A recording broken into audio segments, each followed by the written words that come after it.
Would you like to learn from those that are taking their lives, their businesses, and their passions to the next level? Best-selling author of Speakeasy and master connector Lou Diamond is here to connect you to some of the most inspiring and amazing people on this planet. Get ready to thrive loud with Lou Diamond.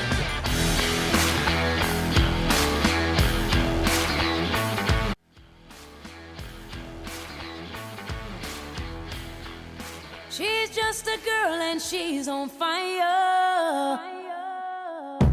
Hotter than a fantasy, only like a highway. She's living in a world and it's on fire. Welcome everyone to another spectacular episode of Thrive Loud with Lou Diamond, connecting you to the most inspiring and amazing people that are thriving each and every day. I am your host, Lou Diamond, and I am smiling, listeners, and obviously viewers can see it, because we are going to have a very fun show today, because we have a coach that is focused on work-life harmony. She has an internal entrepreneurial spirit that was bursting to come out after being in the corporate world for some time. Today, she's an incredible coach, helping others to thrive in constant change and uncertainty. She is the host of AnaJoTalks, Work Life for Badasses. With an energy that is contagious, Thrive Loud listeners, I bring you what I like to call her as Coach AnnaJo, Ana Jorge. Ana Jorge, welcome to Thrive Loud. Hello, Lou. Hello. Thank you for having me. It's an honor to be here. It is my privilege and my pleasure to have you here. Listeners need to know that I've been behind the scenes over here with Thrive Loud Productions on Anna's amazing podcast. But I also got to meet her last April with my very good friend, fan of the show, favorite of the show, Mr. Ramon Ray at his lovely entrepreneurial event. Yes. And the eagerness and excitement of how far she's come in such a short period of time is actually amazing when you think about it. But I'm going to shut up here. Here's what I want to do. I want to bring our listeners and viewers up to speed. Coach AnnaJo, if you could, can we do a little rewind and understand how what you're doing now became your gig? Yes. Hello.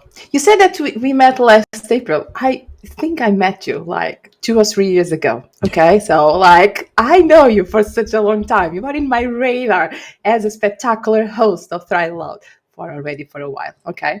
So regarding to my journey, where I started. So I'm a former corporate for 18 years in a global organization. So I'm Portuguese from Lisbon, and it was, all my background and my studies were there.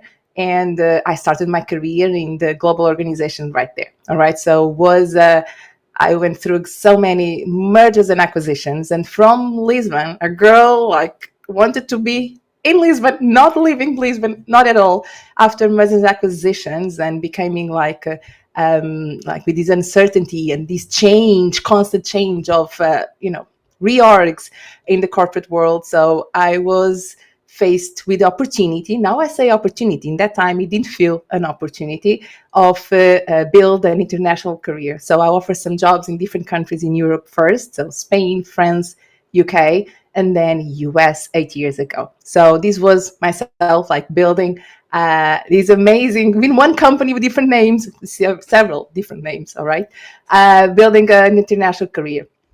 And the thing, the common denominator that I loved, it was actually the change and the change of an organization and the people that were impacted by that change and the leadership styles that I was finding through that change. And that for me was it's something here, right? So, and different people react differently and make different decisions. And that type of decision is oh my God, I was so intrigued. I didn't know in that time I was so intrigued, but I was very curious in that time.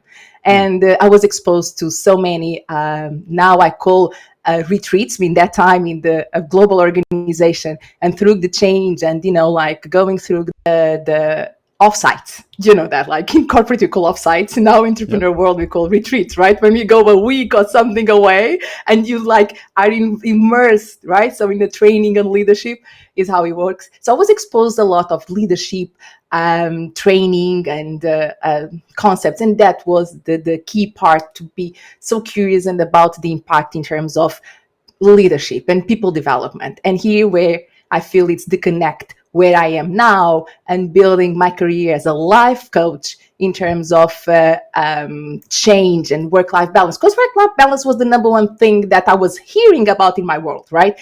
But it was never about work-life balance. It was always about fulfillment. It was always about doing something that you really, truly love. And was always about impact, influence. And that is kind of the key thing I bring when I define work-life harmony. All right. And because I did so, many changes and culturally and through given languages, right? And I have I had a son, my son moved with me for different countries without knowing the language, go to a school with a different language. So I really coped with change, right? Not only by the organization, but by the culture, like my support system. Then suddenly I didn't have my family around. It was only me, my husband, and my son. So it was interesting. And now I want to bring that to my practice in terms of coaching.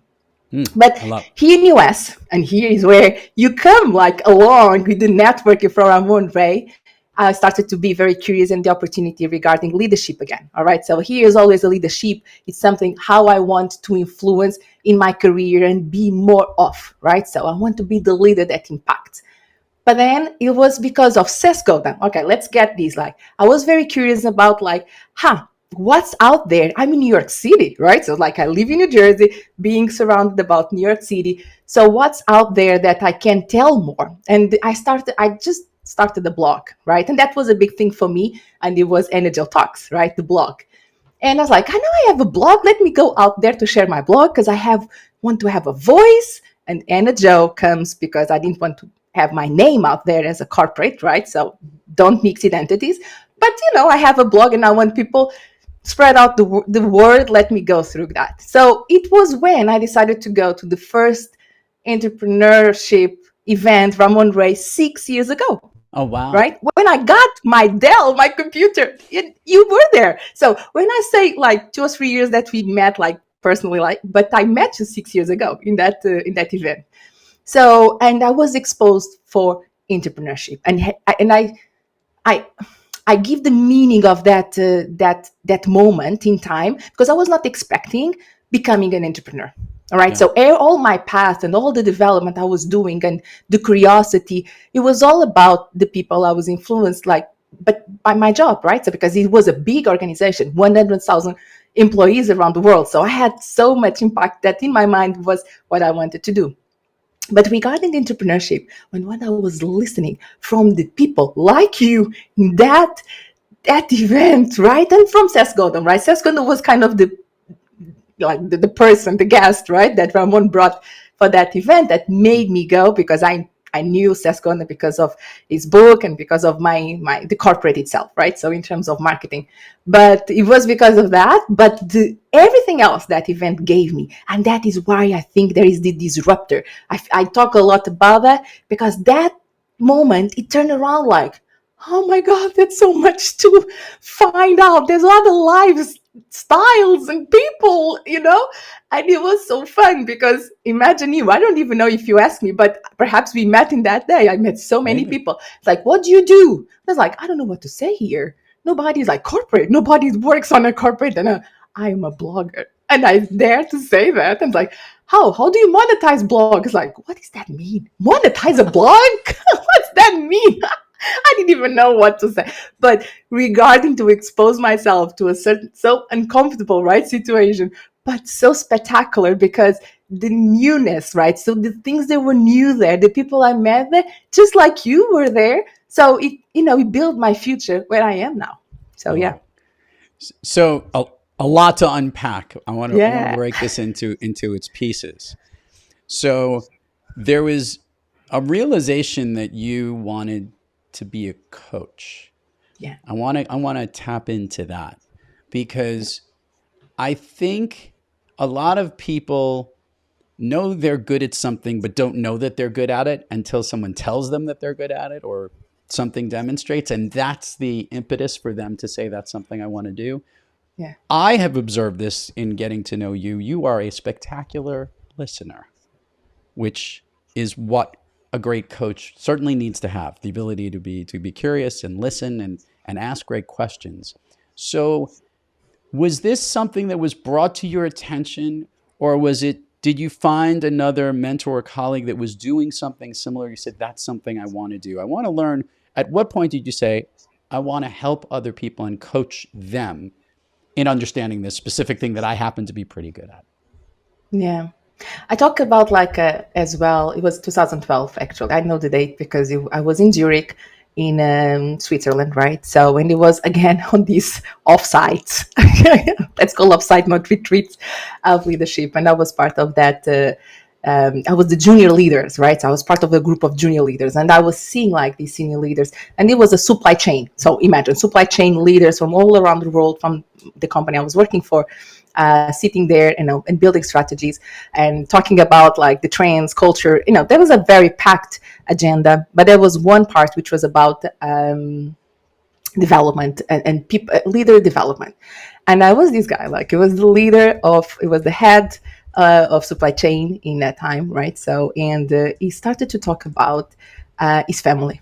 And his family, like, and they just family here. And I still remember the name of his wife. He didn't even know that I know the name of his wife because of that day, 2012, right? But as like he started post picture, like in the screen, like, the presentation of his wife and himself on the wedding from his daughter, right? That had just got married in that summer, something like that. And I was like, oh my God, a picture from his wife. Like, this is his family. He's exposing here. Like, I'm talking about 2012, all right? So it's not so far, but it was, for me, was like, what does that look like? And then he started to talk about like what's leadership for him. And he talk about, imagine this, I'm going to say this. Jim Collins, Jim Collins, Good to Great Yes. book. You Good to Great. So Yeah. he started to follow the 7 leadership, and he started to get like how to be great and the passion and the love that you need to bring from yourself to work. And he was sharing these because he is, as a whole, was that person, the leader, that division, and actually he was a big visionary leader, right? But he was as well a leader that was a dad, that he was a husband, and he was actually had like his church, he had like, and he was having this impact in his community. And it was the first time I was exposed and I was listening in my environment where I was in, right? So getting like back on Portugal, Lisbon, I was in a manufacturing site. So just you to know, my corporate was a manufacturing site, right? The office there.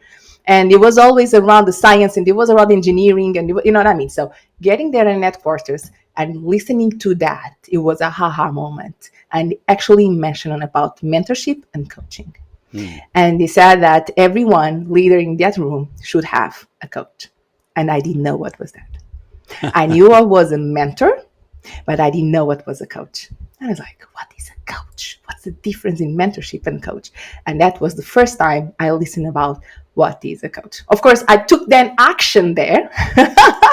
And I went back to college, in a psychology college in Lisbon, to take like then another leadership, because it had to be leadership. This is what I know, right? But then, I was exposed about what a coach look like and what he does.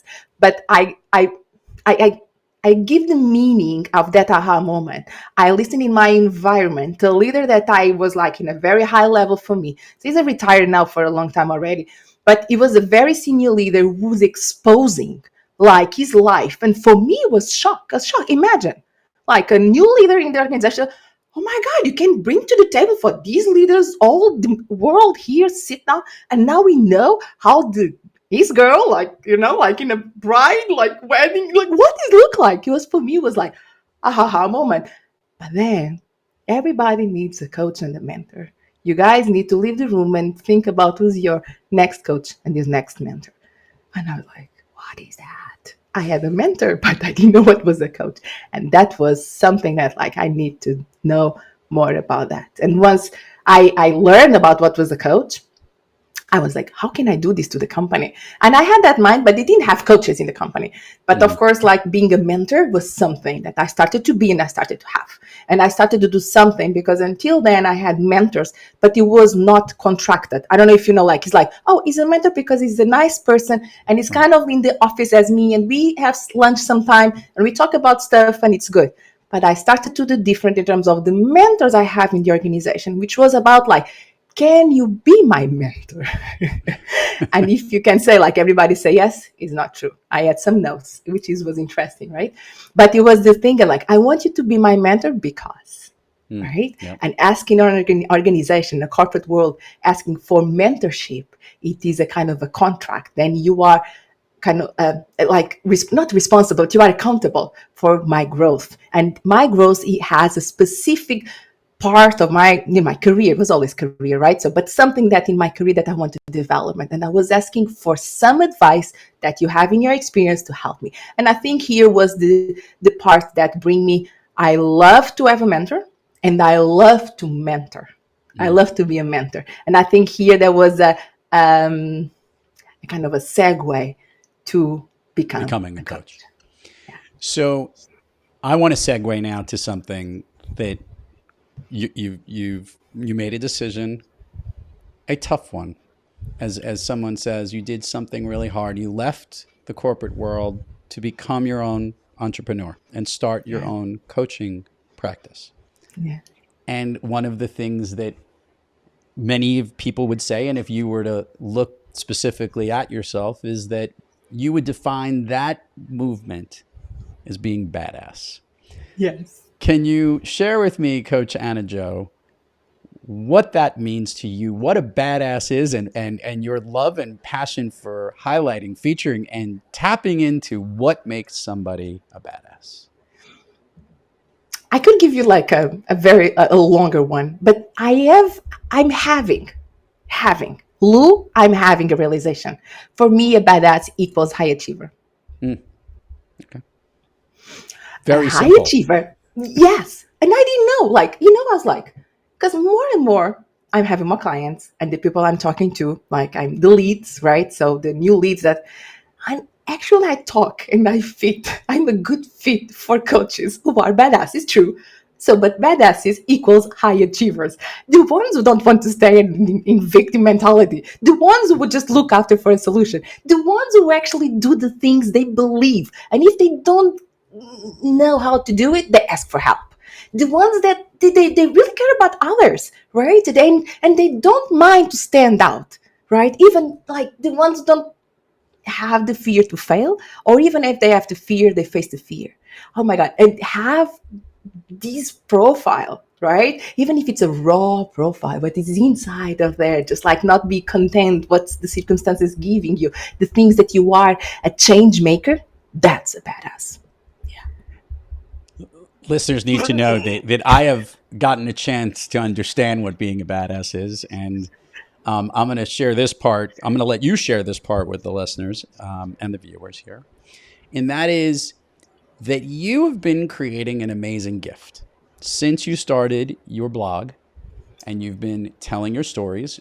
You moved from blogs. You've moved to Monday mornings. Go check her out on Instagram. We will put all these links here so you can go follow Coach AnnaJo on all these places at AnaJoTalks, where she shares her thoughts, her opinions, her feelings. And that has turned into a podcast.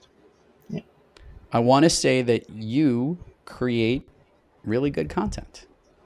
And I have found that content creators are giving a gift to the world, whether you know it or not. This conversation that we are having right now is a gift to somebody. Someone's going to hear your story. Maybe they're from another country. Maybe English wasn't their first language. Maybe they followed their dreams or their passions to move in to start their own business, right? Yes. You are giving people the strength through some of this incredible content that you have delivered, which is a gift to the world. Thank you. Yet, you, in return, receive a gift by creating this great content. This is what I have found. I call this the happy accident of content creation, that somehow something comes back to you.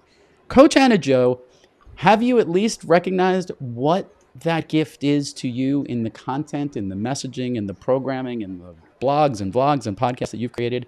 What's come back, and how has that been a gift to you? Oh my God, everything. And like the leap of faith I took to quit my job with the uncertainty I don't have everything figured out, right? And all the safety plans, really, no. But the comeback is the courage to make it happen. The comeback is to understand there is a way. The comeback is to really believe that I can handle.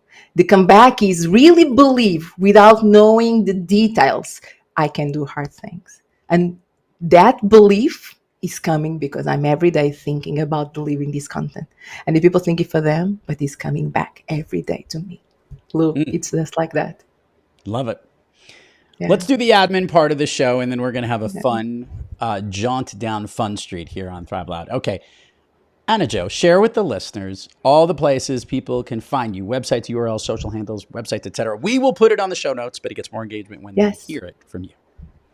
Yes, AnaJo with double N. So my name is Ana Jorge, AnaJorge, but you find me as Coach AnnaJo, ANNAJO, Coach AnnaJo. So now you can go to my website, AnaJoCoaching.com, my blog, AnaJoTalks, and my podcast that I'm so proud to, like I'm episode number 8, all right? So AnaJoTalks, work life for badasses.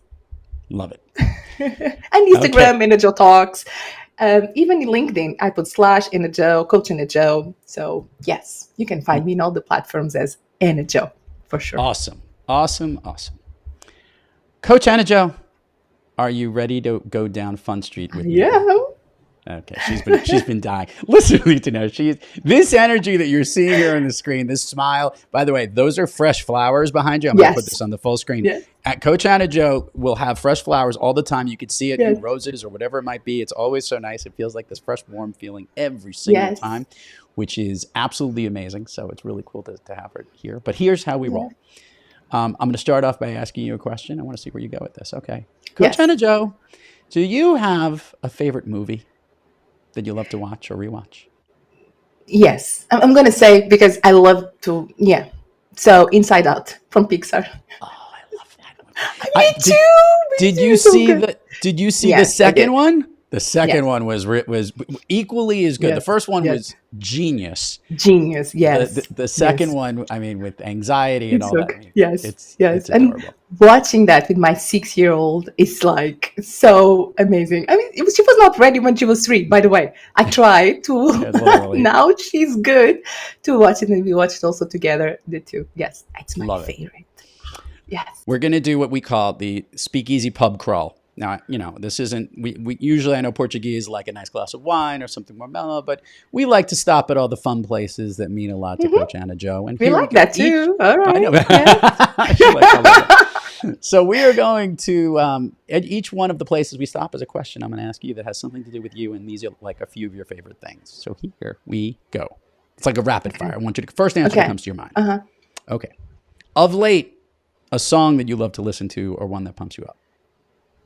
This Girl is on Fire by Alicia Keys. Oh, that's a good one. A favorite food that is not a dessert? Codfish with cream. Favorite dessert? I like everything with eggs. Could be a custard, Portuguese tart, something like that. With egg. An activity you wish you did more of? Journaling. Okay. Journaling, yes. An activity you wish you did less of? Watching TV. Now I don't watch any TV, but before, kind of, yes. I used to watch a lot of TV. A new activity, one that you've recently tried that you like so much you want to tell everybody else to try? Activity. Dance. Class. The class, which is about like a workout with dance. Oh, okay. I like it. The class. It's called The Class. Yeah. If I could snap my fingers and Coach AnnaJo can be anywhere in the world, where is she? I am in New York City. Okay, I live in New Jersey. I wish I was like living in New York City, Manhattan. That's where I'm going to be next. But yeah, you said that, I'll be in New York City. Yes.